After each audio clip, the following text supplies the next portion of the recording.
foi assim, de me bater, né? Sempre só xingando e tudo. Mas a primeira vez que ele me bateu, a gente conversando, eu não esperava, ele me deu um chute na boca do estômago.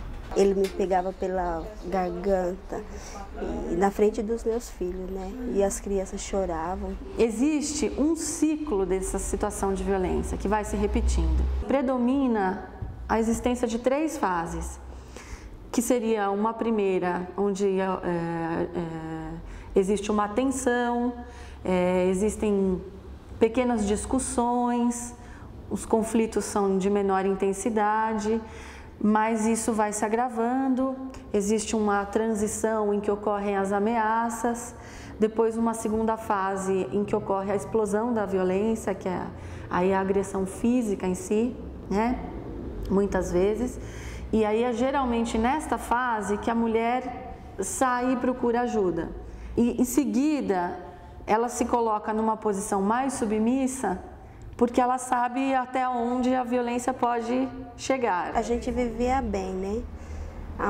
Eu tô com ele há 10 anos, há 3 anos atrás, ele começou a beber, começou a arrumar mal companhia, né? E de repente ele me traiu, eu não aguentei, né, essa traição. E aí a gente começou a brigar, ele começou a me xingar do que eu não era, né? Aí começou as discussões em casa, as crianças vendo tudo aquilo. Que agredia eu, que agredia as crianças, entendeu? Assim, usa palavrão. E ontem, né, ele agrediu meu filho, chegou a machucar meu filho, que meu filho veio me defender. E o pior de tudo isso, que ele acusou que meu filho era meu amante. Meu filho tem apenas 13 anos. Era 6 horas da manhã, estava bêbado. Aí eu comecei a brigar, a reclamar, a xingar ele também. Aí eu peguei, aí ele começou a me xingar do que eu não era, né? Aí eu peguei, eu já não estava aguentando mais. Eu peguei a faca para querer matar ele. E aí eu vi as crianças, eu peguei e larguei.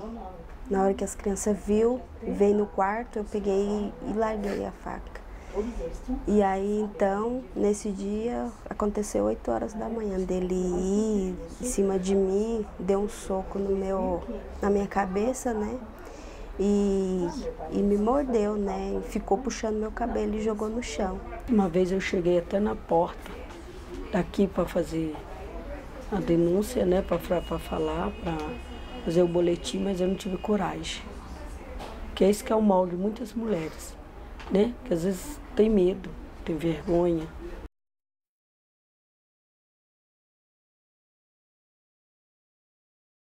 E aí entra numa fase que é chamada lua de mel. Então, geralmente, nesta fase, existem as promessas mútuas, o arrependimento, e aí ela geralmente retira, porque ela quer vivenciar aquele momento bom, né? Mas aí o ciclo recomeça, a lua de mel passa também. Ele falou que ia mudar, esperei ele mudar 2 anos. E nada dele mudar, continuou a beber, começou a sair com maus companhias de novo, né? Começou a me agredir. E uma coisa muito importante que eu quero declarar, que muitas vezes as mulheres ficam com a pessoa, casa, constrói por causa de uma casa, por causa de um alimento, por causa de uma vida boa para os filhos. Foi esse o meu caso. Essa mulher muitas vezes depende mesmo de uma figura masculina. Pode até falar, né, que o cara não vale nada, mas fica com ele, né? Fala assim, ele é agressor, bate e tal, mas é trabalhador. Você vê as mulheres muitas vezes traz isso, porque ele cumpre o papel dele de provedor.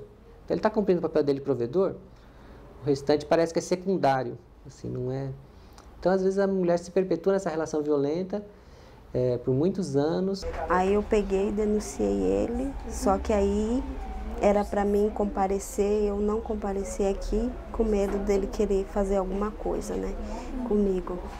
Aí, até então, ele falou que eu ia ver, qualquer dia eu ia ver, né. Aí, sem menos esperar, e até então a gente vivia bem.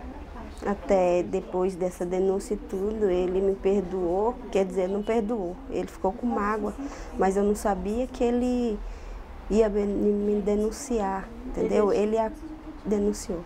Me acusou de maus tratos. Ele te acusou? Acusou, foi no Conselho Tutelar, veio aqui, fez um BO contra mim. Falou que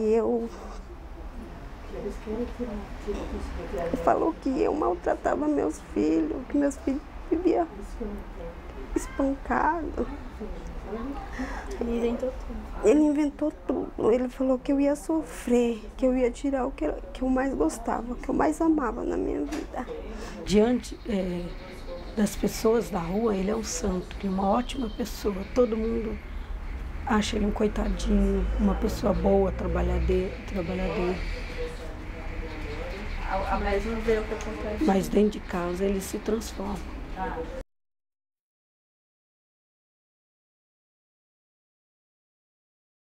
Os homens sempre tiveram mais liberdade, né? Historicamente, os homens de liberdade sexual sempre tiveram. Casados ou não casados, sempre tiveram uma prática e vida sexual tranquila. A sexualidade da mulher sempre foi mais reprimida, sempre foi mais segura para que ela não... para manter ela sob controle. Então, assim, a mulher, geralmente, nessas condições, não consegue trabalhar, não consegue se manter sozinha.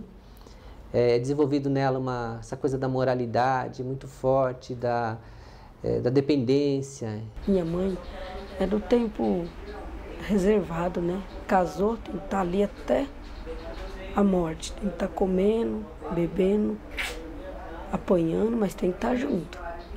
Entendeu? Minha mãe foi assim. Só que eu não acho isso certo. Eu não acho porque ela aguentou 30 anos com meu pai, meu padrasto também. Eu sou obrigada a aguentar. Não é porque ela viveu essa vida que eu sou obrigada a aguentar.